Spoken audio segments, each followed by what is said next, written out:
ঢাকার অভ্যন্তরীণ বিভিন্ন রুটে গণপরিবহনের তীব্র সংকট দেখা গেছে। গাড়ির অপেক্ষায় ঘন্টার পর ঘন্টা দাঁড়িয়ে থাকতে হয়েছে নগরবাসীকে। তারা বলছেন, মানুষকে জিম্মি করে অন্যায় দাবি আদায় করতে চাইছে শ্রমিকরা। বিস্তারিত জানাচ্ছেন হাবিব রহমান। পরিবহন শ্রমিকদের হঠাৎ ধর্মঘটের প্রভাব ছিল পুরো রাজধানীতে। পল্টন, শাহবাগ, কারণবাজার সহ সব সড়কেই একরকম বন্ধ ছিল গণপরিবহন। আগের কোনো ঘোষণা না থাকায় কেন এই পরিবহন সংকট তা জানা ছিল না নগরবাসীর। আজকে কি হয়েছে সেটা আমি নিজেও জানি না। সড়কে পরিবহন না থাকায় রাস্তায় ছিল যাত্রীদের দীর্ঘ অপেক্ষা। ঘন্টার পর ঘন্টা দাঁড়িয়ে থেকেও কোনো গাড়ির দেখা পাননি যাত্রীরা। রায়েরবাগ থেকে আসছি, এই পর্যন্ত 100 টাকা খরচ হয়েছে আমার। এখন আমি ফার্মগেট যাব, তারপর আবার এখন গাড়ি উঠতে পারতেছি না। তো গাড়ি তো পাচ্ছি না, আজ 1 ঘন্টা থেকে আমি দাঁড়িয়ে আছি এখানে। জানি যে গাড়ি চলে, হঠাৎ করে আসছি যেভাবে গুলিস্তান। এখন গুলিস্তান তো গাড়িতে যাওয়ার মতো কোনো পরিবেশই তো নাই। বাস না পেয়ে অনেকে পায়ে হেঁটে রওনা দেন গন্তব্যে।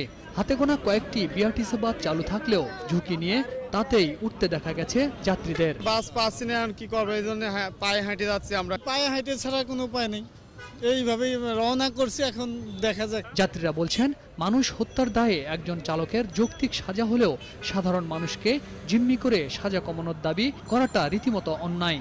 এই অন্যায়ের প্রতিকার হওয়া উচিত। শ্রমিকদের সাজা হওয়ার কারণে গাড়ি নেই, এটা জাস্ট আমাদের প্রতি একটা নির্যাতন। মোটর শ্রমিক দেখায় যে সারা বাংলাদেশে তাদের পাওয়ার, দেখলে সাধারণ লোকের তো কোনো লাভ নেই। একটা লোক অপরাধ করবে, তার সাজা হবে, এই জন্য সারা বাংলাদেশের মানুষ কষ্ট করবে, এটা তো মোটে উচিত না। আর চালকদের দাবি, ড্রাইভারের যাবজ্জীবন সাজা না কমানো পর্যন্ত তাদের আন্দোলন চলবে।